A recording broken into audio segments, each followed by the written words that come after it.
Chapters 2169 Shocking Find of Thieving Heaven's True Inheritance, 2170 Thieving Heaven vs. Limitless, 2171 Four Venerables Repair the World, 2172 Demonization Chapter Start Northern Plains।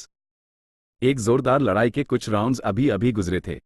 यिनवू के लगातार पीछे हट रहा था और अपनी उंगली से ही लू लन पर निशाना लगाए हुए था। Immortal killer move, crescent moon thrust. चींग। अगले हाईपैल तलवार निकलने जैसी एक तीखी आवाज आई और जमीन से एक हल्का नीला, पारदर्शी, चांद जैसा अस्त्र एक तलवार की तरह ही लूलैन की तरफ बढ़ा। हे लूलैन इसके लिए पहले से ही तैयार थी। वो लगभग उसी वक्त हवा में उछल गई और यूएस वार से बच गई। यिनवू के की एक थोड़ी सिकुड़ गई। यह मूव बहुत तेज था और आमगू इमॉर्टल्स इससे इतनी आसानी से नहीं बच पाते थे। लेकिन ही लूलैन ने यह कर दिखाया, जिससे साफ पता चलता था कि उसके पास कोई बेहद खास इन्वेस्टिगेटिव किलर मूव है। मेरा यह तरीका सिर्फ टियन शियाशिन और झू येजी के खिलाफ फैल हुआ है। पहला वाला विजडम पाथ गु इमॉर्टल है जो डिडक्शंस में माहिर है, जबकि दूसरा टाइम पाथ कल्टिवेट करता है। उसके पास एक ऐसा इन्वेस्टिगेटिव मेथड था जिससे वो फ्यूचर में कुछ पाल आगे तक देख सकता था। और सोचो आज ये इस रहस्यमयी फीमेल इमॉर्टल के सामने भी फैल हो गया। भले ही ये लड़की स्ट्रेंथ पाथ कल्टिवेट करती है, इससे हल्के में नहीं लिया जा सकता। ये सारे ख्याल यिनवू के दिमाग में तेजी से दौड़ गए और वो उसी वक्त पीछे हटने लगा। रंबो। हे लूलैन ने अपनी पूरी ताकत झोंक दी और उसका शरीर 1 मीटर की तरह आगे बढ़ा, अपने सामने की हवा को चीरते हुए। कुछ ही सांसों में वो यिनवूके के सामने पहुंच गई। यिनवूके ने दांत पीस लिए। उसने अपने दोनों हाथ उठाए और एक किलर मूव इस्तेमाल किया, मूनराइज। उसके माथे से चांद की रोशनी फूट पड़ी और वो ऊपर उठने लगा, लेकिन इससे पहले कि वो दूर जा पाता ही लूलैन का मुक्का इस पर पड़ चुका था। बम। एक जोरदार धमाके के साथ यिनवूके को ही लूलैन ने एक रबर की बॉल की तरह हवा में उड़ा दिया। उसका पतला सा शरीर दूर जाकर गिरा, जमीन से टकरा कर वो कई बार उछला और अपने पीछे एक गहरी खाई बना गया। जब उसने दोबारा सर उठाया तो यिनवूके की नजरों के सामने सिर्फ ही लूलैन का चेहरा था और उसका मुक्का। यिनवूके का दिल जोरों से धड़क उठा। पिछले मुक्के ने उसके डिफेंसिव मेथड के बावजूद यूज काफी गहरी चोट पहुंचाई थी। वो एक और मुक्का नहीं खाना चाहता था। फंस गई तुम। यिनवूके अचानक मुस्कुराया। उसने अपनी 5 उंगलियां फैलाई और ही लूलन पर निशाना साधा। Clang clang clang clang clang. फौरन 5 पारदर्शी, हल्के नीले चांद जैसे ब्लेड्स हवा में पैदा हुए और उन्होंने हर दिशा से सेंटर में खड़ी ही लूलन को टारगेट किया। हे लूलैन की ईंट में ठंडी चमक थी। वो पीछे हटने के बजाय अपने मुक्के से आगे बढ़ी। यिनवूके की मुस्कान उसके चेहरे पर ही जम गई। उसने देखा कि ये मुक्का बड़ा और बड़ा होता जा रहा है और आखिर में उसकी आंख के सॉकेट पर आ लगा। बूम। यिनवूके पहले से ही जमीन पर सर उठाए पड़ा था। इस खौफनाक वार के बाद उसका सर नीचे बने हुए बड़े से गद्दे में धंस गया। जमीन कांप उठी और पत्थर हवा में उड़ने लगे। जो लोग ये देख रहे थे, वुडन स्टैचू लॉर्ड वू ग्वांग और सिंसियरिटी इमॉर्टल चैन चेंग, उनकी पलकें फड़क रही थी। यिनवूके पर पड़े मुक्के का दर्द वो दूर से ही महसूस कर सकते थे। इस एक मुक्के से यिनवूके जमीन के अंदर जा घुसा। वो सतह से कई फीट नीचे था। धूल का गुबार फैल गया, लेकिन ही लूलैन ने उसका पीछा नहीं किया, बल्कि तेजी से पीछे हट गई। Clang clang clang. एक के बाद एक मून ब्लेड्स पैदा हो रहे थे और एकदम पागलों की तरह ही लूलैन की तरफ बढ़ रहे थे। हे लूलैन का चेहरा शांत था और वो लगातार उनसे बचती रही। उसके एक्शन सिंपल और फर्टीले थे। ज्यादातर मून ब्लेड से वो बच गई, जबकि कुछ को उसने अपने मुक्कों से तोड़ दिया। यिनवूके ने उम्मीद छोड़कर हमला किया और आखिरकार उस खुद को संभालने के लिए थोड़ा वक्त मिल गया। वो इस गहरे गड्ढे से बाहर उठकर निकला और आसमान की तरफ उठने लगा। इस वक्त वो पूरी तरह धूल में सना हुआ था और उसकी एक आंख का सॉकेट क्रैक हो गया था। पलक सूझकर बैंगनी हो रही थी। इस आंख से उस बेहद धुंधला दिख रहा था। उसकी नजरों में अभी भी डर साफ झलक रहा था। पिछले 2 मुक्कों ने तो मुझे बेहोशी कर दिया था। बहुत खतरनाक था। शुक्र है चांद सक्सेसफुली ऊपर आ चुका है। यिनवूके ने राहत की सांस ली। पहले उसके सर के ऊपर से मून की निकली थी, जो अब तक आसमान में बढ़ते हुए चांद की शक्ल ले चुकी थी, जो दिन के उजाले में भी लटका हुआ था। मूनब्लेड किलर मूव अभी भी लगातार इस्तेमाल हो रहा था और ही लूलन उससे बचते हुए आसमान में यूएस बढ़ते हुए चांद पर भी नजर डाले हुए थी। पहले मूनब्लेड सिर्फ जमीन से बन पा रहे थे, लेकिन अब वो हवा में कहीं से भी पैदा हो रहे हैं। क्या ये आसमान में इस चांद का असर है? हे लूलैन तेजी से सोचने लगी। जैसे ही उसके विचार टकराए, उनमें एक रोशनी सी हुई। लेकिन ये एम्प्लीफिकेशन इतनी बड़ी कीमत चुकाने लायक नहीं है। यिन वूके ने इस चांद को एक्टिवेट करने के लिए मेरे 2 मौके सहे हैं। हे लुलैन अंदर से एकदम शांत और आत्मनिर्भर थी। पहले उसने हमला करने की पहल की थी, अब वो डिफेंस पर फोकस कर रही थी। उसके एक्शंस बिल्कुल सटीक थे और उस अपनी मर्जी से आगे बढ़ने या पीछे हटने की आज़ादी दे रहे थे। यिन वूके अभी भी अपना मूनब्लेड किलर मूव इस्तेमाल कर रहा था। चांद जैसे ब्लेड्स लगातार बांध रहे थे, हमला रुकने का नाम नहीं ले रहा था। लेकिन ही लुलैन ने खुद को मजबूती से बचाए रखा और यहां तक कि यूज आसमान में यूएस बढ़ते चांद पर अपने मुक्कों से हमला करने का मौका भी मिल गया। उसके मुक्के के असर से वो बढ़ता हुआ चांद थोड़ा हिला, लेकिन सिर्फ उतना ही जैसे रेगिस्तान में कोई मृग तृष्ण हो। ये चांद बड़ा हो रहा है। हे लुलैन की ईद में एक तेज रोशनी चमकी जब यूसिस पैल एक नई जानकारी मिली। तो ये बात है। हे लुलैन के दिमाग में कुछ साफ हुआ। पीछे हटना बैंड करके वो आगे बढ़ी, चांद जैसे ब्लेड्स के हमलों को सहते हुए यिन वूके पर हमला करने के लिए। यिन वूके का दिल जोर से धड़का। इस फीमेल इमॉर्टल की लड़ने की समझ बहुत कमाल की है। लगता है उसने मेरे कॉम्बैट सिस्टम को समझ लिया है। यिन वूके को अपने शुरुआती दिनों में एक इमॉर्टल मौका मिला था। उस किसी पुराने जमाने के मून पाथ गु इमॉर्टल महान एक्सपर्ट की इनहेरिटेंस मिली थी, इसीलिए उसके पास एक पूरा और मजबूत कॉम्बैट सिस्टम था। आसमान में लटका बढ़ता हुआ चांद यिन वूके के अलग अलग मून पाथ किलर मूव्स को एम्प्लीफाई कर रहा था। साथ ही जब भी यिन वूके के मून पाथ किलर मूव्स तोड़ दिए जाते या उनका तोड़ निकाला जाता, तो बचे हुए मून पाथ डाव मार्क्सस बढ़ते हुए चांद में समा जाते, जिससे वो और बड़ा होता जाता। बढ़ता हुआ चांद आधा चांद बनता और फिर पूरा चांद। एक बार जब वो पूरा चांद बन जाता, तो यिन वूके का ऑफेंस और डिफेंस अपनी सबसे मजबूत स्टेट में पहुंच जाता। क्योंकि ही लुलैन इस चाल को समझ चुकी थी, उसने अपने सबसे तगड़े हमले इस्तेमाल करना शुरू कर दिए।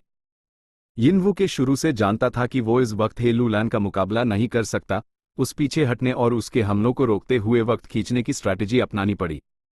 हे लुलैन ने सामने से पूरी ताकत से चार्ज किया। दोनों इमॉर्टल्स एक दूसरे का पीछा करते और बचते हुए जोरदार लड़ाई में लगे रहे। जहां भी वो जाते वहां पत्थर उड़ने लगते, उनके रास्ते में आने वाला कोई भी बच नहीं पा रहा था। Immortal killer move 8 directional strength fight. He Lulan चिल्लाई और उसका शरीर अचानक कई हिस्सों में बंट गया। 8 आकृतियां बाहर निकली और उन्होंने यिन वूके को घेर लिया। यिन वूके इसके लिए तैयार नहीं था और बीच में ही घिर गया। Oh no! यिन वूके का चेहरा एकदम से पीला पड़ गया। फैंग युआन की डिवाइन सेंस फैली और पूरे सॉवरेन इमॉर्टल एपर्चर में छा गई। सॉवरेन इमॉर्टल एपर्चर बस बहुत ही ज्यादा बड़ा था, उस पूरी तरह से देख पाना मुश्किल था। उस अपनी डिवाइन सेंस को कुछ देर तक फैलाना पड़ा, तब जाकर वो पूरा नज़ारा देख पाया। अभी भी अलग अलग जगहों पर अजीब घटनाएं हो रही थी, लेकिन स्टार कलेक्शन सिटी के सिचुएशन कंट्रोल करने से इन घटनाओं को आसपास के गु इमॉर्टल्स ने संभाल लिया था। ए फ्लैट कोई परेशानी नहीं थी। फैंग युआन ने इस बार अपना ध्यान अर्थवे पर लगाया। शुरू में अर्थवे बैन तो गई थी, लेकिन वो काफी कच्ची और सिंपल थी। 10 से ज्यादा नोड्स एक लाइन में जुड़कर पांचों रीजन्स के चारों तरफ एक सर्कल बनाते थे, जिसमें पहला और आखिरी नोड आपस में जुदा था। लेकिन इतने वक्त के डेवलपमेंट के बाद भले ही अभी भी अर्थवे एक ही रास्ते पर थी, असमें रास्ते से कई शाखाएं निकलने लगी थी। अब वो पहले जैसी खाली नहीं थी। कुछ वक्त बाद इन शाखाओं के आखिरी नोड्स आपस में जुड़कर एक दूसरा और भी बड़ा रिंग बनाएंगे। तब तक अर्थवे की 2 अलग अलग लेयर्स होंगी। मौजूदा पांचों रीजन्स में न सिर्फ सदर्न बॉर्डर की सुपर फोर्सेस फैंग युआन के साथ सौदे कर रही थी, बल्कि राइचस ची अलायंस भी की सी एंसेस्टर के आदेश पर इस मामले की तैयारी कर रही थी। 2 समुद्री द्वीप पहले हाई ट्रेजर येलो हेवन के जरिए सॉवरेन इमॉर्टल एपर्चर को बेच दिए गए थे। उन्हें मिनी ईस्टर्न सी में अर्थवेन नोड्स के तौर पर इस्तेमाल किया गया। ईस्टर्न सी की राइचस पाथ फोर्सेस को अभी भी अंधेरे में रखा गया था। उन्हें नहीं पता था कि खरीदार फैंग युआन है। इसमें फायदा था और वो भी बहुत बड़ा, इसीलिए वो सब काफी उत्साहित थे। फैंग युआन के पास अब काफी पैसा था। भले ही उस अपने शुरुआती इन्वेस्टमेंट के दौर में रिसोर्सेज की कमी का सामना करना पड़ा, लेकिन अब ये समस्या नहीं थी। फैंग युआन के पास अनगिनत इमॉर्टल मटेरियल्स थे। उसने इन इमॉर्टल मटेरियल्स का इस्तेमाल समुद्री द्वीपों और मशहूर पहाड़ों को खरीदने के लिए किया। क्रेज डेमन केव की पहली CHEH लेयर से माइल इमॉर्टल मटेरियल्स केओटिक दी और उनका सौदा नहीं किया जा सकता था। लेकिन 7वीं लेयर के डाउ मार्क्स फैंग युआन ने थीव्स गियर के जरिए हासिल किए थे। वो सब पूरे रैंक 9 इमॉर्टल मटेरियल्स बन गए थे। यह रैंक 9 इमॉर्टल मटेरियल्स सभी बेहद कीमती थी, उनकी कीमत को मापने का कोई तरीका नहीं था। इसलिए फैंग युआन की दौलत भी आसमान छूने लगी, जिससे उस सौदे करने में काफी कॉन्फिडेंस मिला। सच तो ये था कि अगर वो उन्हें गू रिफाइन करने के लिए इस्तेमाल ना करता तो ये रैंक 9 इमॉर्टल मटेरियल्स सिर्फ रैंक 8 गू इमॉर्टल्स या सुपर फोर्सेस को हाई बेचे जा सकते थे। रैंक 6 या 7 गू इमॉर्टल्स तो रैंक 9 इमॉर्टल मटेरियल्स का इस्तेमाल भी नहीं कर सकते थे। यह इमॉर्टल मटेरियल्स बहुत हाई एंड यहाँ तक कि कई रैंक 8 गू इमॉर्टल्स के पास भी उन्हें इस्तेमाल करने की काबिलियत नहीं थी। सिर्फ वही सुपर फोर्सेस उन्हें अपने स्टॉक में रखना चाहती थी। अर्थवे को देखने और सब कुछ ठीक पाने के बाद फैंग युआन ने अपनी डिवाइन सेंस वापस ले ली, यह नोट करते हुए कि डेवलपमेंट अच्छे से आगे बढ़ रहा है। जैसे ही उसका ध्यान में दुनिया पर वापस आया, फैंग युआन ने इच्छा की और कुकिंग लक पॉट हल्का सा हिला। फैंग युआन ने अपना लक इंस्पेक्शन शुरू किया। उसने देखा कि उसके सिल्वर लाइट लक पिलर में कुछ बदलाव आए हैं। सिल्वर लाइट पिलर और भी ज्यादा कंडेंस्ड हो गया था। वो पहले के मुकाबले आधा रह गया था, लेकिन उसकी डेंसिटी कम से कम 5 गुना ज्यादा थी। चाहे वो अर्थवे का निर्माण हो या फैंग युआन की अपनी रिफाइनमेंट पाथ की समझ, ये सभी कारण थे जिससे सिल्वर लाइट पिलर और ज्यादा कंडेंस्ड हो गया। स्टार कॉन्स्टलेशन, स्पेक्ट्रल सोल और जायंट सुन को दर्शाने वाले 3 बादल अभी भी लाइट पिलर के ऊपर थे, जो उस दबाने और रोकने की कोशिश कर रहे थे। लेकिन सिल्वर लाइट पिलर के नीचे जो पहले मिट्टी की धूल घूम रही थी, वो अब एक टीले में बदल चुकी थी जो सिल्वर लाइट पिलर को कवर किए हुए थी। ऐसा लग रहा था जैसे ये पिलर का बुनियादी बेस हो। हाल ही में मेन पैराडाइस अर्थ की कब्र को समझने की कोशिश कर रहा हूं। मुझे कुछ समझ हासिल हुई है। अब मैं अपनी खुद की टूम अर्थ बना सकता हूं। टूम अर्थ का इस्तेमाल करके मेन गू इमॉर्टल्स को जिंदा कर सकता हूं।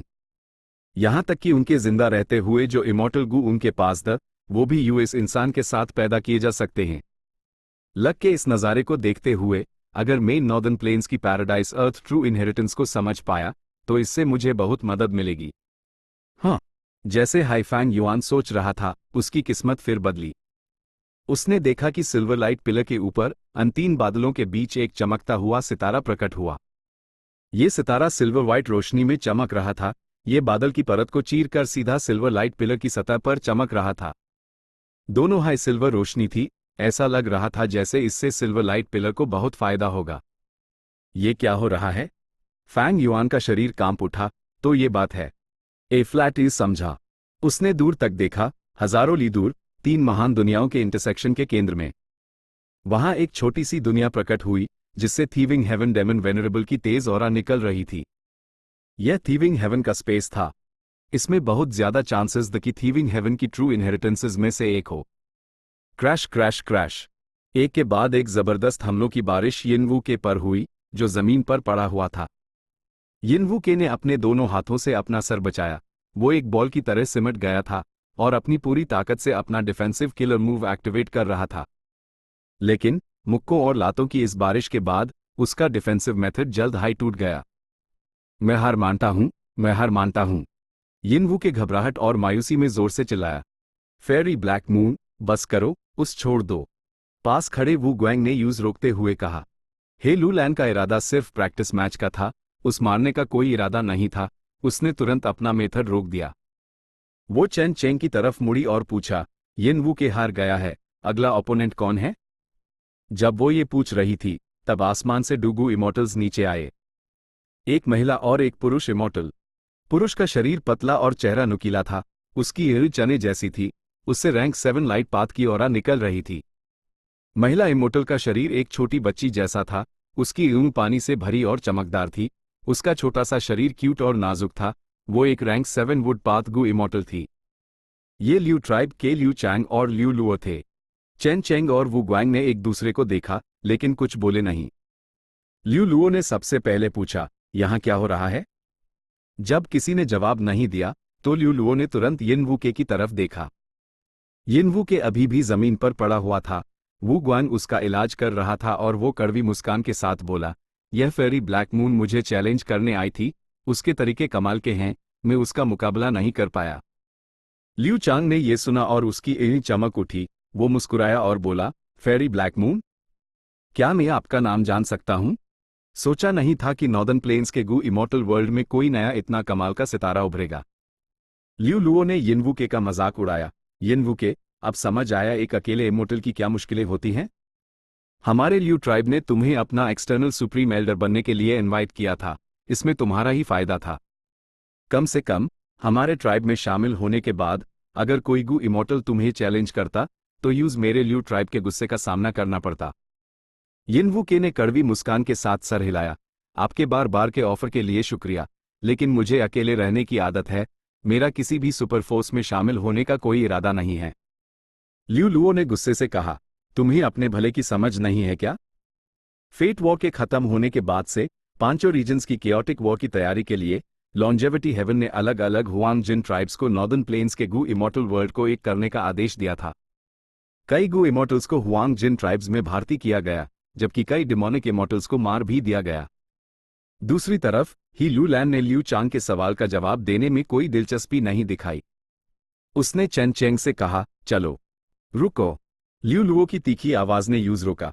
उसने ही लू लन को देखा, तुम बहुत बदतमीज हो। क्या तुम्हें नहीं पता कि यिनवुके हमारे ल्यू ट्राइब के रिक्रूटमेंट का टारगेट है? ए फ्लैट, जब तुमने उस जख्मी कर दिया है तो इतनी आसानी से जाना चाहती हो? बहन, ल्यू चांग ने पुकारा। वो अंदर से बेबस महसूस कर रहा था। ल्यू लुओ अभी अभी रैंक 6 से 7 पर पहुंची थी। ताकत बढ़ने के साथ उसका मिजाज भी और ज्यादा घमंडी हो गया था।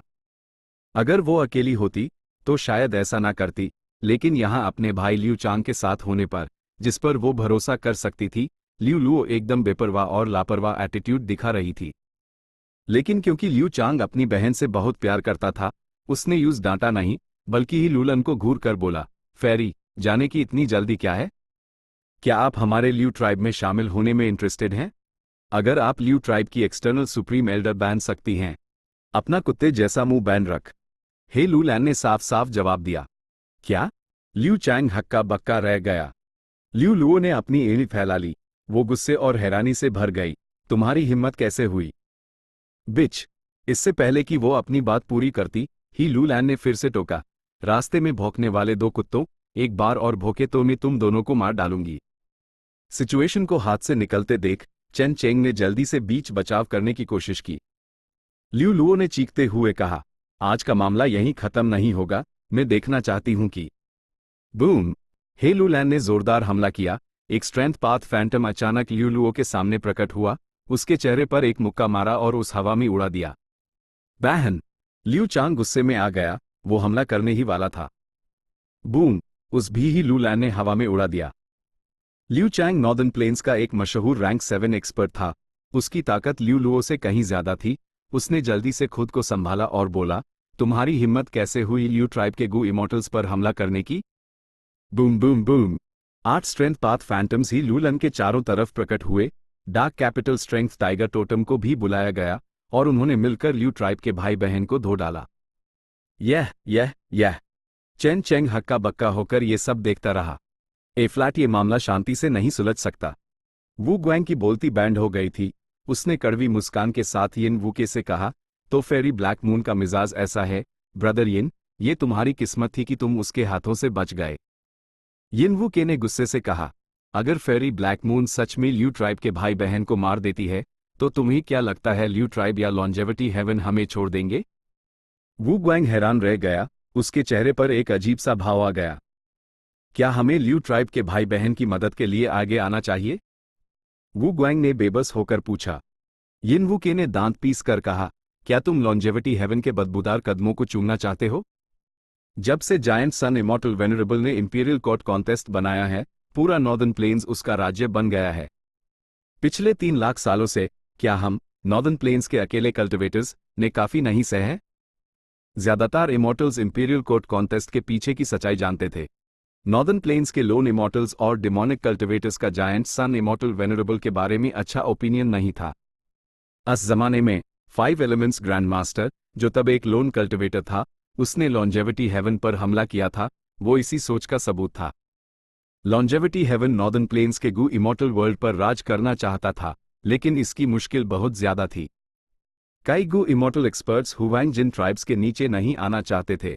वो उन लोगों के हुक्म नहीं मानना चाहते थे जिनसे वो नफरत करते थे। डू मामलों को छोड़कर एक था पांचों रीजन्स की केओटिक वॉर के दौरान, जब नॉर्दर्न प्लेन्स के गू इमॉर्टल वर्ल्ड पर बड़ा बहरी दबाव पड़ता, तब इन गू इमॉर्टल्स के पास एक साथ मिलने के अलावा कोई चारा नहीं होता। दूसरा ये था कि अगर जायंट सन इमॉर्टल वेनरेबल सफलतापूर्वक जिंदा हो जाता तो उसकी अपराजेय ताकत इन सभी डिमोनिक इमॉर्टल्स और लोन कल्टिवेटर्स को उसके सामने झुकने पर मजबूर कर देती। सच तो ये था कि फैंग युआन की पिछली जिंदगी के 500 सालों में भी लॉन्जेविटी हेवन ने नॉर्दर्न प्लेन्स के गु इमॉर्टल वर्ल्ड को मा होंगयू की वजह से ही एक कर पाया था। मा होंगयू के पास फॉर्चून राइवलिंग हेवन की ताकत थी। वो एक ऐसे इंसान की तरह लगता था जो एक मामूली शुरुआत से उठा हो, इसलिए वो कई लोन और डिमोनिक इमॉर्टल्स को एक कर पाया। लेकिन वो असल में लॉन्जेविटी हेवन का मोहरा था, जायंट सन इमॉर्टल वेनरेबल की एक चाल। इसके भरोसे लॉन्जेविटी हेवन पांचों रीजन्स की केओटिक वॉर शुरू होने के बाद नॉर्दर्न प्लेन्स के गु इमॉर्टल वर्ल्ड को एक कर पाया। लेकिन अब पांचों रीजन्स की केओटिक वॉर अभी शुरू नहीं हुई थी, जबकि मा होंगयू को फैंग युआन ने मार दिया था। लॉन्जेविटी हेवन के लिए नॉर्दर्न प्लेन्स को एक करना अब बहुत ज्यादा मुश्किल हो गया था। फेरी ब्लैक मून ने भविष्य में तुम्हें जरूर ढूंढूंगा और आज की हार की शर्म का बदला लूंगा। लिu चैंग लिu लुओ को लेकर वहां से चला गया। वो गुस्से में भाग गए। वो बहुत ताकतवर था लेकिन अपनी ताकत दिखा नहीं पाया। हे लुलैन लगातार लिu लुओ को टारगेट कर रही थी, इससे लिu चांग को बहुत हिचकिचाहट हो रही थी। वो सिर्फ चुपचाप मार खा सकता था। ये एक बहुत बुरा एहसास था। आखिरकार वो भाग गए। चेन चेंग ने राहत की सांस ली। उसने पहले चिंता में अपनी सांस रोक रखी थी। HMPH, वो भाग नहीं सकते। जब मैं लोन और डिमोनिक इमॉर्टल एक्सपर्ट्स को हारा दूंगी, तब मैं इन हुआंगजिन ट्राइब्स को चैलेंज करूंगी। मैं इन पूरे नॉर्दर्न प्लेन्स को अपनी ताकत दिखाऊंगी। हे लुलैन ठंडी मुस्कान के साथ बोली। चेन चेंग को सर दर्द हो रहा था। उसने उम्मीद नहीं की थी कि उसकी मास्टर के इतने बड़े इरादे होंगे। वो न सिर्फ लोन और डिमोनिक इमॉर्टल्स को हराना चाहती थी, बल्कि नॉर्दर्न प्लेन्स के बादशाहों हुआंगजिन सुपर ट्राइब्स को भी चैलेंज करना चाहती थी। फेरी, अगर आपका ऐसा इरादा है तो मैं यिन वुके आपके साथ आपके अनुयायी के रूप में चलने को तैयार हूं। यिन वुके वु ग्वांग की मदद से खड़ा हुआ और ही लुलैन की तरफ बढ़ा। ओ, हे लुलैन ने अपनी भुहें उठाई। यिन वुके ने कड़वी मुस्कान के साथ कहा, सच तो यह है कि अगर मैं आपके साथ नहीं चला तो जब लिu ट्राइब के गु इमॉर्टल्स मुझे ढूंढने आएंगे तो वो मुझे छोड़ेंगे नहीं। मैं हुआंगजिन ट्राइब का सदस्य नहीं बनना चाहता। ठीक है, हे लुलैन ने सर हिलाया। आज जमाने में छू डू भी हुआंगजिन ट्राइब्स को चैलेंज करना चाहता था। हम दोनों स्ट्रेंथ पाथ कल्टिवेट करते हैं, मैं उससे कम कैसे हो सकती हूं? चलो साथ चलते हैं। मैं भी साथ आऊंगा, वु ग्वांग ने कहा। यह एक दिलचस्प मामला है, मैं इसे अपनी उंगली से देखना चाहता हूं। इस तरह ही लुलैन का ग्रुप फिर से बड़ा हो गया। क्रेज डेमन केव, 8वीं लेयर। 3 लाख साल पहले शांत वातावरण में दुनियाएं बुलबुले की तरह बन रही थी और मिट रही थी। अचानक जंजीरें प्रकट हुई, जोर जोर से खंगती हुई आवाजें करती हुई। उन्होंने आसपास के इलाके में एक जंजीरों का डोमेन बना लिया। तो मुझे ढूंढ लिया गया। थीविंग हेवन डेमन वेनरेबल थोड़ा हैरान हुआ। यूज मजबूरान सामने आना पड़ा। लिमिटलेस डेमन वेनरेबल की विल प्रकट हुई। रुक जाओ नए वेनरेबल, जिस स्पेस डूर को तुम ढूंढ रहे हो वो यहां नहीं है। जैसे ही उसने कहा, अनगिनत जंजीरें हर दिशा से थीविंग हेवन डेमन वेनरेबल की तरफ बढ़ी। थीविंग हेवन डेमन वेनरेबल बिजली की रफ्तार से जंजीरों के बीच से गुजरा। वो पानी में मछली की तरह फर्टीला था। लिमिटलेस डेमन वेनरेबल की विल, उसकी उंगली में उत्साह चमका। तुम्हें कैसे पता कि मैं स्पेस दूर ढूंढ रहा हूं? क्या तुम इसलिए ऐसा कह रहे हो क्योंकि तुम नहीं चाहते कि मेन क्रेज डेमन केव में तुम्हारी अरेंजमेंट्स को बर्बाद करूं? तुमने 9वीं लेयर को बहुत गहराई में छुपाया है। मैं यूज तुरंत समझ नहीं पाया। क्यों ना तुम मुझे अंदर आने दो और एक नजर देखने दो। जब तक स्पेस दूर वहां नहीं है, मैं चला जाऊंगा। लिमिटलेस डेमन वेनरेबल की विल ने कहा। थीविंग हेवन, भले ही मैं क्रेज डेमन केव नहीं छोड़ता, मैं मौजूदा दुनिया के बारे में बहुत कुछ जानता हूं। मौजूदा तुम तो खुद को भी कंट्रोल नहीं कर सकते, मैं तुम्हें 9वीं लेयर में कैसे जाने दे सकता हूं? खुद को कंट्रोल नहीं कर सकता? मैं क्यों खुद को कंट्रोल नहीं कर सकता? थीविंग हेवन डेमन वेनरेबल ने भूं उठाई। मुझे बस घर जाना है, मुझे बस वापस जाकर अपने दोस्तों और परिवार से मिलना है, लेकिन तुम सब मुझे रोकना चाहते हो। थीविंग हेवन डेमन वेनरेबल की आवाज में उत्तेजना बढ़ती जा रही थी। लिमिटलेस डेमन वेनरेबल शांत रहा। जंजीरों ने अब और भी तेजी से हमला किया। थीविंग हेवन डेमन वेनरेबल ने ठंडी सांस भरी। उसने दूर जाना बैंड कर दिया। अब वो बच नहीं रहा था। एक चमकदार नीले रत्न जैसी रोशनी फूट पड़ी। थीविंग हेवन डेमन वेनरेबल ने अपना किलर मूव एक्टिवेट किया। नीली रोशनी धीमी हुई और उसके शरीर के चारों तरफ एक बड़ा सा कवच बन गया, जिससे वो एक धातु के दानव में बदल गया। धातु का दानव बिजली की चिंगारियों से ढाका हुआ था। वो तेजी से लिमिटलेस डेमन वेनरेबल की विल की तरफ बढ़ा। अनंत जंजीरें उस रोकने आई, लेकिन अन सबको धातु के दानव ने पीछे धकेल दिया। थीविंग हेवन डेमन वेनरेबल धातु के दानव में सवार होकर आगे बढ़ा, जंजीरों के डोमेन के केंद्र में अपना रास्ता बनाते हुए लिमिटलेस डेमन वेनरेबल की विल को पकड़ लिया। लेकिन अगले हाइपैल लिमिटलेस डेमन वेनरेबल की विल गायब हो गई। लगभग उसी समय लिमिटलेस की विल का एक और हिस्सा प्रकट हुआ, शांति से कहते हुए, यह क्रेज डेमन केव है, मेरी विल यहां अनंत रूप से रिजेनरेट हो सकती है, इसकी यहां कोई कमी नहीं है। ऐसा है क्या? थीविंग हेवन डेमन वेनरेबल ठंडा मुस्कुराया, तो मेरे तरीकों का भी मजा चखो। बम बम बम। एक हैरान कर देने वाली लड़ाई तुरंत शुरू हो गई। शांत वातावरण में अनगिनत दुनियाएं इसकी लपेट में आ गई, वो सब इस प्रक्रिया में नाश हो गई। लिमिटलेस डेमन वेनरेबल की विल को इलाके का फायदा था, वो शुरू में थीविंग हेवन डेमन वेनरेबल के साथ बराबरी से लड़ पा रहा था। लेकिन जैसे जैसे समय बीता, थीविंग हेवन डेमन वेनरेबल आखिरकार बेहतर साबित हुआ, वो हावी होने लगा। लिमिटलेस डेमन वेनरेबल बहुत पहले मर चुका था, ये तो बस उसकी विल थी जो क्रेज डेमन केव को कंट्रोल कर रही थी। बिजली का दानव हमला कर रहा था, हर एक क्षण में अद्भुत रोशनी थी। अनगिनत जंजीरें लहरा रही थी और थीविंग हेवन डेमन वेनरेबल को टारगेट कर रही थी, उस बंध रही थी और काट रही थी। दोनों वेनरेबल्स द्वारा किया गया नुकसान फैलता जा रहा था, पूरा वॉइड तेजी से कांप रहा था, ऐसा लग रहा था जैसे वो इस दबाव को झेल नहीं पा रहा है। एक के बाद एक छोटी दुनियाएं इसकी लपेट में आ रही थी, वो तेजी से नाश हो रही थी और कुछ ही सांसों से ज्यादा नहीं टिक पा रही थी। बिजली के दानव के अंदर थीविंग हेवन डेमन वेनरेबल का चेहरा और भी ज्यादा बिगड़ता जा रहा था, उसकी उम्र में खून उतर आया था और उसकी ऑरा और भी ज्यादा खतरनाक और जंगली हो गई थी। यह मूव लो, थीविंग हेवन चिल्लाया और बिजली के दानव का पहाड़ जैसा शरीर वहीं रुक गया। उसके शरीर की सतह तेजी से बदलने लगी, धातु के खनकने की आवाज के साथ उसके शरीर से हर दिशा में तोपें निकलने लगी। बूम! हजारों तोपों ने एक साथ आग उगली, अनगिनत रोशनी की किरणें वॉइड को चीर गई, लाल, नारंगी, पीला, हरा, नीला, बैंगनी और अन्य रंगों के एक इंद्रधनुष ने पूरे आसमान और जमीन को रोशन कर दिया। जैसे ही रोशनी की किरणें निकली और एक विशाल दूरी तय की, उन्होंने अपने रास्ते में आने वाली हर चीज को नाश कर दिया। लिमिटलेस डेमन वेनरेबल की विल द्वारा कंट्रोल की जाने वाली कई जंजीरें आसानी से नाश हो गई। यह मूव असल में मेटल, वुड, वाटर, फायर, अर्थ और दूसरे पाथ से मिलकर बना है। तोपों का हर रंग एक अलग पथ को दर्शाता है। Oh no! Limitless demon venerable की विल हिल गई। उसने जो सुरक्षा रेखा बनाई थी वो टूट गई और उसके द्वारा बचाए जा रहे दो महान दुनियाएं सामने आ गई। एक दुनिया में जंगली जानवर रैम्पेज कर रहे थे, दूसरी हरियाली से ढकी हुई थी। यह सेवेज विल्डरनेस ग्रेट वर्ल्ड और ग्रीन लोटस ग्रेट वर्ल्ड थे। ज्यादातर तोपों को सफलतापूर्वक रोक लिया गया, लेकिन 100 के करीब अभी भी इन दो महान दुनियाओं की तरफ बेरहमी से बढ़ रही थी। क्या इन दो दुनियाओं में जीवन है? थीविंग हेवन डेमन वेनरेबल अंदर से चौंक गया। वो साफ देख सकता था, उसका बिगड़ा हुआ चेहरा उसके चेहरे पर जम गया, उसकी खून से लाल हो चुकी इन में साफ साफ समझ वापस आ गई। जब वो पहले वॉइड एक्सप्लोर कर रहा था, उसने देखा था कि छोटी दुनियाएं जीवन से खाली थी, वहां मौत जैसी शांति थी। इसलिए यूज इन छोटी दुनियाओं के नाश होने की परवाह नहीं थी। लेकिन सेवेज विल्डरनेस ग्रेट वर्ल्ड और ग्रीन लोटस ग्रेट वर्ल्ड में जीवित प्राणी दी। थीविंग हेवन डेमन वेनरेबल एक मास मर्डरर नहीं बनना चाहता था। थीविंग हेवन डेमन वेनरेबल ने अपने दांत पीस लिए, उसने अपनी पूरी ताकत से बिजली के दानव को कंट्रोल किया और तोपों को दूसरी दिशा में मोड़ दिया। सभी तोपें अन दो महान दुनियाओं से थोड़ा सा बच कर निकल गई। थीविंग हेवन डेमन वेनरेबल ने एक मूव खून थूक दिया। अपने हमले की दिशा को जबरदस्ती बदलने से यूज किलर मूव के बैकलैश को सहना पड़ा।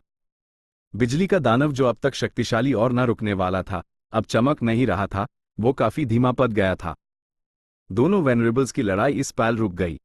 थीविंग हेवन डेमन वेनरेबल जमीन पर सांस ले रहा था, जबकि लिमिटलेस डेमन वेनरेबल की विल अनगिनत जंजीरों से सुरक्षित थी। वो गहरी सोच में डूब गया। नाजुक पाल में उसने पहले वाले की असली फितरत देख ली थी। मैं रास्ता खोल सकता हूं और तुम्हें अंदर आकर देखने दे सकता हूं। एक पाल बाद लिमिटलेस डेमन वेनरेबल की विल ने कहा। क्या? थीविंग हेवन डेमन वेनरेबल हैरान हुआ, लेकिन वो तुरंत कारण समझ गया। खून के निशान अभी भी थीविंग हेवन डेमन वेनरेबल के होठों पर उसकी काफी गंभीर चोटों के साथ, वो उन्हें कम समय में ठीक नहीं कर सकता था। वो हंसा, तो हम किस बात का इंतजार कर रहे हैं? लिमिटलेस डेमन वेनरेबल की विल ने एक रास्ता खोला और थीविंग हेवन डेमन वेनरेबल को क्रेज डेमन केव की 9वीं लेयर में ले गया। थीविंग हेवन डेमन वेनरेबल ने सबसे पहले एक बड़ा पहाड़ देखा जो काले और सफेद रंग का था। ये वो बुक माउंटेन है जिसका जिक्र लेस देन ग्रेटर देन में है, थीविंग हेवन डेमन वेनरेबल ने अपने बिजली के दानव किलर मूव को हटा दिया, उसने अपनी हैरानी जताई। लिमिटलेस कीविल मुस्कुराए, बुक माउंटेन एक मुख्य हिस्सा है, इसके साथ यह craze demon ninth void formation बढ़ता रहेगा। जब भी दुनिया में कोई नया प्रतिभाशाली गू कल्टिवेटर प्रकट होगा, वो अपने पद की प्रगति में मदद करेंगे। बुक माउंटेन नए ज्ञान को अब्जॉर्ब करेगा और craze demon ninth void formation को लगातार बेहतर और विकसित करने के लिए डेवलप करेगा। शुरू में 8वीं लेयर का वॉइड बहुत छोटा था, वहां कोई दुनिया नहीं थी। लेकिन बाद में जैसे जैसे रूल पाथ, फैंटम पथ और रिफाइनमेंट पाथ पांचों रीजन्स में विकसित हुए, ये जगह भी लगातार फैलती और बढ़ती गई। पहले छोटी दुनियाएं प्रकट हुई, फिर उनकी संख्या तेजी से बढ़ गई। रेकलेस सेवज डेमन वेनरेबल ने सेवज विल्डरनेस ग्रेट वर्ल्ड छोड़ा। जेनेसिस लोटस इमॉर्टल वेनरेबल ने अपना ग्रीन लोटस डाउ फील्ड बनाया, जिससे craze demon ninth void formation के विकास को बहुत बढ़ावा मिला। समय के साथ जीवित प्राणी छोटी दुनियाओं के साथ बनेंगे और नाश होंगे, अब सिर्फ मौजूदा 2 महान दुनियाओं तक सीमित नहीं रहेंगे। थीविंग हेवन डेमन वेनरेबल और गहराई में गया, उस तैरती हुई बर्फ के टुकड़े दिखने लगे, उनके अलग अलग आकार थे और हर तरह के अजीब शेप्स थे। ये सच ट्रूथफुल फ्लोटिंग आइस है? कोई आश्चर्य नहीं कि मुझे वो रिवर ऑफ टाइम एक्सप्लोर करते वक्त नहीं मिले, तो ये तुम थे जिसने उन्हें ढूंढा और यहां रखा। थीविंग हेवन डेमन वेनरेबल को एहसास हुआ, और आखिर में वो क्रेज डेमन केव के सबसे गहरे हिस्से में पहुंचा। थीविंग हेवन डेमन वेनरेबल ने एक उदास चेहरा दिखाया, उस बहुत निराशा हुई। स्पेस डूर आखिरकार यहां नहीं है। लिमिटलेस कीविल ने उससे झूठ नहीं बोला था। लिमिटलेस कीविल ने कहा, थीविंग हेवन डेमन वेनरेबल, अगर तुम्हें मुझ पर विश्वास नहीं है तो तुम आगे ढूंढ सकते हो। स्पेस डूर यहां नहीं है। मेन स्पेस डूर कैसे ढूंढ सकता हूं? वही मेरी घर लौटने की आखिरी उम्मीद है। थीविंग हेवन डेमन वेनरेबल ने पूछा। लिमिटलेस कीविल ने सर हिलाया, अगर मुझे पता होता तो मुझे तुमसे पहले लड़ने की क्या जरूरत थी? ओ थीविंग हेवन, कृपया वापस चले जाओ, जो तुम ढूंढ रहे हो वो यहां नहीं है। थीविंग हेवन डेमन वेनरेबल हैरान था, वो कुछ देर तक कुछ नहीं बोला। नहीं, शायद यही वो है जो मैं ढूंढ रहा हूं। अचानक थीविंग हेवन डेमन वेनरेबल ने एक अजीब हंसी हंसी। उसका चेहरा बिगड़ गया, उसकी ऊँख खून से लाल थी, उसके बोलने का लहजा और तरीका पूरी तरह बदल गया था, उसकी आवाज भरी हो गई थी जैसे कोई दूसरा इंसान बोल रहा हो। ओह नो! लिमिटलेस कीविल का चेहरा भी बदल गया। जिस चीज का उस सबसे ज्यादा डर था, वो आखिरकार हो ही गई। थीविंग हेवन डेमन वेनरेबल भरी आवाज में बोलता रहा, अगर मैं गलत नहीं हूं, ही, ये वो जगह है जहां गू कल्टिवेशन वर्ल्ड की सीमा सबसे पतली है। ओ लिमिटलेस डेमन वेनरेबल, तुम्हारा craze demon ninth void formation इस जगह का इस्तेमाल दुनिया की सीमा को तोड़ने और उन चीजों को लाने के लिए कर रहा है जो दुनिया से परे हैं, ताकि वो कच्चे माल के रूप में काम कर सकें। 8वीं लेयर ने इस तरह से इन बड़ी और छोटी दुनियाओं को विकसित किया, है ना? कहो, अगर मैं इस सीमा को तोड़ दूं और गू कल्टिवेशन वर्ल्ड को पूरी तरह से छोड़ दूं, तो क्या मुझे वापस जाने का रास्ता मिल पाएगा? थीविंग हेवन डेमन वेनरेबल ने यह कहते हुए अपनी एनी फैला ली। उसके शरीर पर उत्साह और पागलपन की ऑरा और भी तेजी से बढ़ने लगी। लिमिटलेस कीविल ने गंभीरता से जवाब दिया, नामुमकिन। तुम खुद एक गू वेनरेबल हो, क्या तुम उन चीजों की शक्ति नहीं जानते जो दुनिया से परे हैं? तुम उनकी शक्ति का अनुभव पहले ही कर चुके हो, है ना? तुम्हें क्या लगता है तुम बाहर कितनी देर तक टिक पाओगे? वेनरेबल दुनिया का सबसे शक्तिशाली व्यक्ति होता है, लेकिन भले ही तुम लंबे समय तक टिक पाओ, आखिरकार तुम अपनी सीमा तक पहुंच जाओगे। क्या तुम ये यकीन से कह सकते हो कि तुम अपनी सीमा तक पहुंचने से पहले इत्तेफाक से अपनी असली दुनिया ढूंढ लोगे?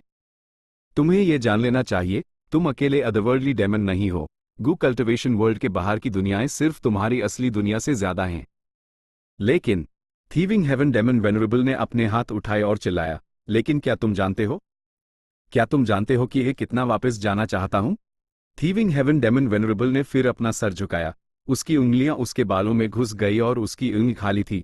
वो बड़बड़ाया, क्या तुम जानते हो कि मेरे लिए ये कितना मुश्किल रहा है?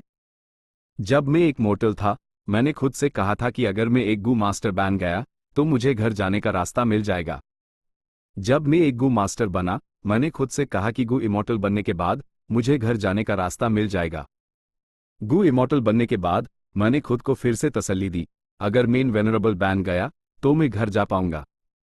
लेकिन अब मैं पहले से ही एक वेनरेबल हूं, और फिर भी मुझे स्पेस डोर नहीं मिल रहा। कहाँ है स्पेस डोर? भले ही मुझे स्पेस डोर मिल जाए, क्या वो सच में मुझे घर वापस जाने देगा? गू वेनरेबल सबसे शक्तिशाली होते हैं। मेरे आगे कोई रास्ता नहीं है। कभी कभी मैं स्पेस दूर के सपने देखता हूँ। मैंने सपना देखा कि मैंने स्पेस दूर ढूंढ लिया, लेकिन एहसास हुआ कि वो बिल्कुल बेकार था।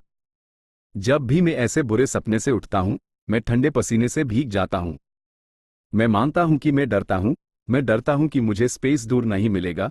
मैं डरता हूँ कि उसके पीछे का सच मुझे पूरी तरह से निराशा में धकेल देगा। क्या तुम मेरी फीलिंग्स समझ सकते हो? थीविंग हेवन डेमन वेनरेबल की सांसें तेज हो गई।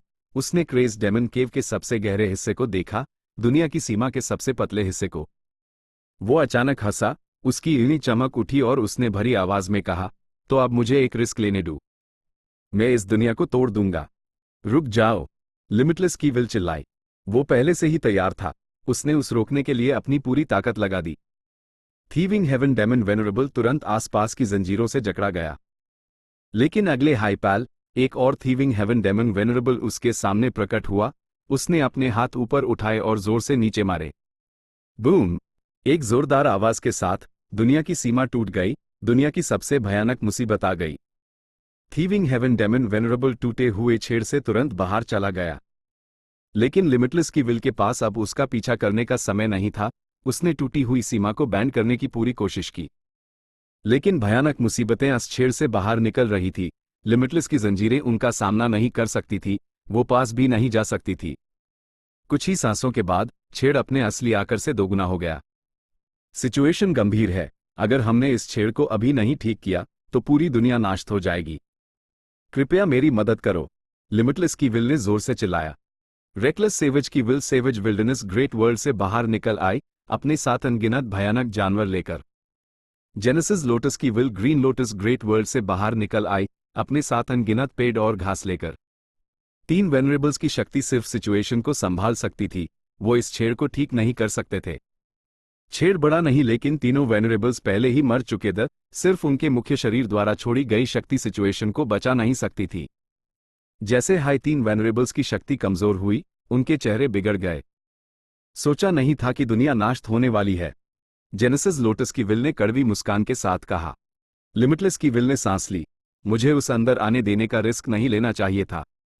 नहीं, रेकलेस सेवेज की विल ने गंभीरता से कहा। इस सिचुएशन में भले ही हम तीनों ने मिलकर एक्शन लिया होता, हम थीविंग हेवन को नहीं रोक सकते थे।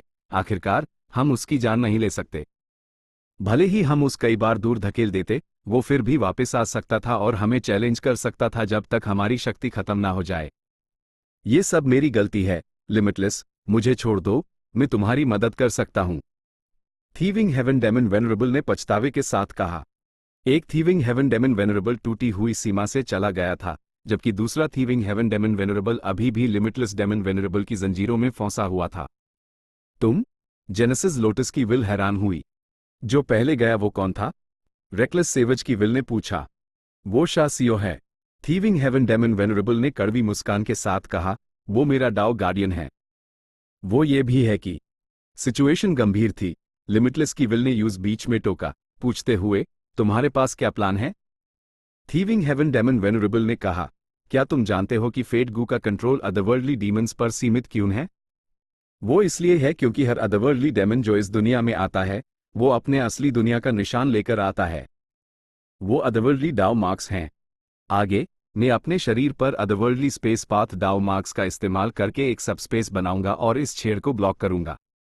इस मौके का फायदा उठाते हुए मैं चाहता हूं कि तुम सब अपनी पूरी शक्ति का इस्तेमाल करो और इसे जल्दी से ठीक करो।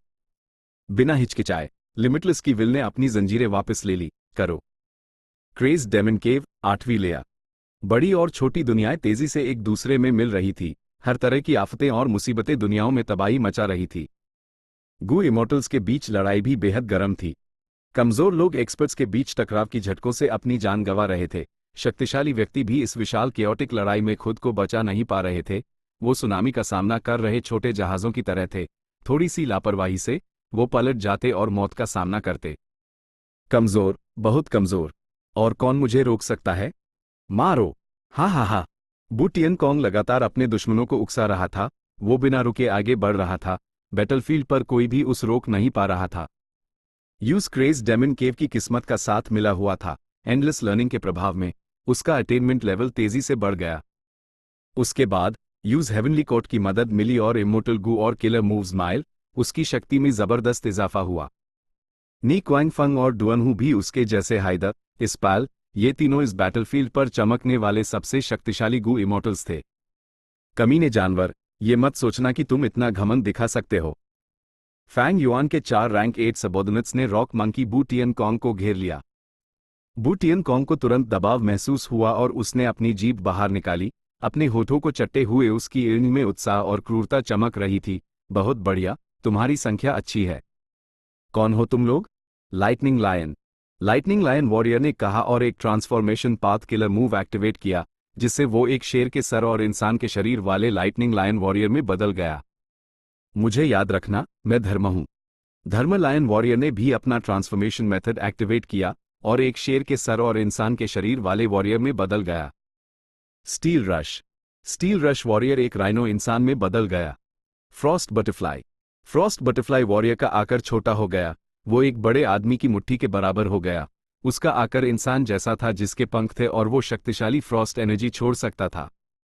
गु इमॉर्टल कॉम्बैट में लोग अक्सर अकेले लड़ते थे, लेकिन ये चारों गु इमॉर्टल्स ट्रांसफॉर्मेशन पाथ कल्टिवेट करते थे। उनके डाओ मार्क्स आपस में टकराते नहीं थे। इसके अलावा वो एक दूसरे से परिचित थे। वो सभी बीस्ट कैलेमिटी ग्रोटो हेवन से आए थे। उनका कल्टिवेशन लेवल पहले रैंक 7 था, लेकिन फैंग युआन की मदद से वो सब रैंक 8 बन गए। तुरंत चारों वॉरियर्स ने बू टियनकॉन्ग को घेर लिया और उन्होंने जोरदार लड़ाई शुरू कर दी। उनकी लड़ाई तब तक चली जब तक आसमान काला नहीं हो गया, जैसे कि वो सूरज और चांद के अपनी चमक खोन तक लड़ सकते थे। बू टियनकॉन्ग घिरा हुआ था और उसके घाव बढ़ते जा रहे थे, लेकिन वो लड़ाई में और भी ज्यादा खतरनाक होता जा रहा था। मुंह, लात, सर, शरीर, घुटने, कोहनियां, ये सभी शरीर के हिस्से बू टियनकॉन्ग के हथियार थे। मुक्कों की परछाइयां चमक रही थी जब टकराव होते। बू टियनकॉन्ग हर बार एक व्यक्ति को दूर फेंक देता, लेकिन चारों ट्रांसफॉर्मेशन पाथ एक्सपर्ट्स द उनके शरीर कठोर और मजबूत द भले ही उन्हें दूर फेंक दिया जाता, वो जल्दी से वापस आ जाते और घेराबंदी बनाए रखते, जिससे बू टियनकॉन्ग पर भारी दबाव पड़ रहा था। पांचों की लड़ाई आसमान से जमीन तक और फिर वापस आसमान तक चली गई। जहां भी वो जाते, दूसरे गु इमॉर्टल्स अपनी पूरी ताकत से बचने की कोशिश करते। कमाल और बू टियनकॉन्ग और भी ज्यादा उत्साहित होता गया। उस महसूस हुआ कि उसका दिमाग और भी साफ हो रहा है, जबकि उसके अंदर किलर मूव्स के कई तरह के इंस्पिरेशन हो रहे थे। जो बढ़ाएं उस पहले महसूस हो रही थी वो ढीली पड़ने लगी थी। वो क्रेज डेमन केव की 8वीं लेयर के 3 लाख चिल्ड्रन में से एक था। उसकी प्रतिभा और योग्यता अद्भुत और बेजोड़ थी। भारी बहरी दबाव इस सिचुएशन में उसकी और भी ज्यादा क्षमता को निचोड़ने का एक मौका था। रॉक मंकी और भी ज्यादा खतरनाक होता गया। वो शुरू में हेवनली कोर्ट के किलर मूव्स में माहिर नहीं था, लेकिन अब उसने अन पर महारत हासिल कर ली थी। उसने मूव्स को अपने खुद के कॉम्बैट स्टाइल में भी मिला लिया था। यह रॉक मंकी डरावना है। हम चारों के मिलकर काम करने के बावजूद हम उस मार नहीं पा रहे हैं। लाइटनिंग लायन और बाकी सब चिंतित थे। भले ही वो अभी भी रॉक मंकी को घेरे हुए थे, उन्हें महसूस हो रहा था कि वो एक ज्वालामुखी को दबाने की कोशिश कर रहे हैं। ज्वालामुखी इस वक्त शक्ति इकट्ठा कर रहा था, बहरी दबाव को अपनी खुद की प्रेरक शक्ति में बदल रहा था। एक बार जब वो अपनी सीमा तक पहुंच जाएगा तो ज्वालामुखी फट जाएगा, हंगामा दुनिया को हिला देगा। वो एक घटक हमले से पलटवार करेगा। जल्दी उस मारो। मास्टर के मेथड का इस्तेमाल करो, मुसीबतों को उस कमजोर करने दो। चारों इमॉर्टल्स ने गुप्त रूप से बात की। उनका सहयोग भी और भी बेहतर हो गया। हमेशा से फैंग युआन का heaven envies heroic geniuses killer move अपना प्रभाव दिखा रहा था। मुसीबतों का इस्तेमाल उसके द्वारा बू टियनकॉन्ग, नी क्वांगफंग और बाकी सबको टारगेट करने के लिए किया जा रहा था। बेशक ज्यादातर मुसीबतें अलग अलग छोटी दुनियाओं को रिफाइन करने के लिए रिफाइनमेंट पाथ मेथड का एक रूप थी, और महान दुनियाओं के बीच टकराने वाले डाउ मार्क्स को, खासकर छोटी दुनियाओं के अंदर और बाहर मुसीबतों के फटने के साथ। इन धमाकों ने छोटी दुनियाओं को नाश्त कर दिया और 3 महान दुनियाओं के साथ पूरी तरह से मिलने पर मजबूर कर दिया। इस प्रक्रिया के दौरान सेवज विल्डरनेस ग्रेट वर्ल्ड को सबसे ज्यादा फायदा हुआ। लेकिन एक छोटी दुनिया थी जो स्वतंत्र रूप से काम कर रही थी। वो छोटी दुनियाओं के बीच अलग थी। चाहे मुसीबतें उस पर कितना भी हमला करें, वो हिली नहीं। यह थीविंग हेवन की ट्रू इनहेरिटेंस स्पेस थी। आम छोटी दुनियाएं गोलाकार बुलबुले थी, जबकि थीविंग हेवन की ट्रू इनहेरिटेंस स्पेस घनाकर थी जिसके तीखे कोने थे। चाहे मुसीबतें कुछ भी करें, वो अपने असली आकार में बनी रही। लक्स सप्रेशन हेवनली पैलेस के अंदर इमॉर्टल ज़ॉम्बी जायंट सुन की नज़र पहले से हाई थीविंग हेवन के इस ट्रू इनहेरिटेंस स्पेस पर थी। अदरवर्ल्डली डेमन, उसने गुस्से से कहा। उसके दिमाग में यादें ताज़ा हो गई और उसका चेहरा बिगड़ गया। उस जमाने में जायंट सुन एक इमॉर्टल वेनरेबल बना। वो क्रेज डेमन केव की 8वीं लेयर में गया और 4 वेनरेबल्स द्वारा दुनिया को ठीक करने के बारे में असली जानकारी हासिल की। थीविंग हेवन डेमन वेनरेबल ने अपनी स्वार्थी इच्छा के लिए पूरे गू कल्टिवेशन वर्ल्ड को नजरअंदाज कर दिया था। उसने लगभग दुनिया को नाश कर ही दिया था। भले ही उसने नाजुक पाल में अपने अदरवर्ल्डली स्पेस पाथ डाउ मार्क्स को निकालकर एक सबस्पेस बनाकर यूएस बड़े छेड़ को बैंड कर दिया, दरार पहले ही बन चुकी थी, उस पूरी तरह से ठीक नहीं किया जा सकता था। दूसरे 3 वेनरेबल विल्स ने अपनी पूरी कोशिश की और एक भारी कीमत चुकाई। लिमिटलेस की विल के अलावा जेनेसिस लोड्स और रेकलेस सेवेज की विल्स को बाद में गहरी नींद में जाना पड़ा। मौके का फायदा उठाते हुए जायंट सन इमॉर्टल वेनरेबल ने रेकलेस सेवेज की विल से छुटकारा पा लिया और सेवेज विल्डरनेस ग्रेट वर्ल्ड का कंट्रोल हासिल कर लिया। जब थीविंग हेवन ने ये ट्रू इनहेरिटेंस छोड़ी तो उस छेड़ को बैंड करने के अलावा जो उसने बनाया था उसका एक गहरा मकसद था। वो था इसे 3 लाख साल बाद इस महत्वपूर्ण व्यक्ति के लिए छोड़ना, गु यू फैंग युआन। लेकिन मैंने पहले ही अपना कदम उठा लिया था और ट्रू इनहेरिटेंस के एक हिस्से को तोड़ दिया था। मुझे किलर मूव, परफेक्ट पेयर और इमिटेशन गु मिले। थीविंग हेवन की ट्रू इनहेरिटेंस स्पेस ने यूएस जमाने में यूएस छेड़ को रोकने के लिए एक भारी कीमत चुकाई थी। वो अधूरी हो गई थी और पूरी नहीं थी। इमॉर्टल ज़ॉम्बी जायंट सुन ने सिचुएशन के बारे में सोचा। जब से थीविंग हेवन की ट्रू इनहेरिटेंस प्रकट हुई है और फैंग युआन के पास सेल्फ लक ट्रू इनहेरिटेंस है, वो लक इंस्पेक्शन का इस्तेमाल करके ये पता लगा सकता है कि ये उसका सौभाग्य है। वो वहां जरूर जाएगा और हेवनली कोर्ट यूज रोकने के लिए सेना भेजेगा। सबसे बड़ा दुश्मन अभी भी हेवनली कोर्ट है। हेवनली कोर्ट के पास पहल थी, वो अपना फायदा बनाए हुए थे। इमॉर्टल ज़ॉम्बी जायंट सुन एक लक पाथ कल्टिवेटर था। वो डिडक्शंस में विजडम पथ के असली एक्सपर्ट्स का मुकाबला नहीं कर सकता था। इमॉर्टल ज़ॉम्बी जायंट सुन ने फैंग युआन के हेवनली कोर्ट के साथ संघर्ष को देखने और उनकी लड़ाई का फायदा उठाने का फैसला किया। मुख्य बात हेवनली कोर्ट को एक भारी झटका देना था। बुक माउंटेन की चोटी पर फेरी यू जू, कीन डिंगलिंग और बाकी सब भी थीविंग हेवन की ट्रू इनहेरिटेंस स्पेस को देख रहे थे। थीविंग हेवन का स्पेस प्रकट हो गया है। जब से वो यूएस जमाने में यूएस छेड़ को रोक सका, वो इस वॉइड के अंदर की मुसीबतों से नाश नहीं होगा। हमें इससे जल्दी से निपटना होगा, ये हमारे लिए एक बड़ा बन रहा है, फेरी यू जू ने कहा। कीन डिंगलिंग को अचानक एक महत्वपूर्ण जानकारी मिली। उसने जल्दी से कहा, येलो अर्थ ग्रेट वर्ल्ड में हमारे मुखबिर ने कहा है कि फैंग युआन पहले हाई थीविंग हेवन की ट्रू इनहेरिटेंस स्पेस में जा चुका है। लेकिन लॉन्जेविटी हेवन बहुत शांत है, वो कुछ नहीं कर रहे हैं। फेरी यू जू हैरान नहीं हुई। बेशक वो जाएगा। थीविंग हेवन डेमन वेनरेबल ने ये ट्रू इनहेरिटेंस आखिरकार उसी के लिए छोड़ी थी। रही बात लक सप्रेशन हेवनली पैलेस में इमॉर्टल ज़ॉम्बी जायंट सुन की, वो भी वहां जाएगा। यह कहते हुए फेरी यू जू मुस्कुराए। कीन डिंगलिंग जी। कीन डिंगलिंग ने गंभीरता से जवाब दिया।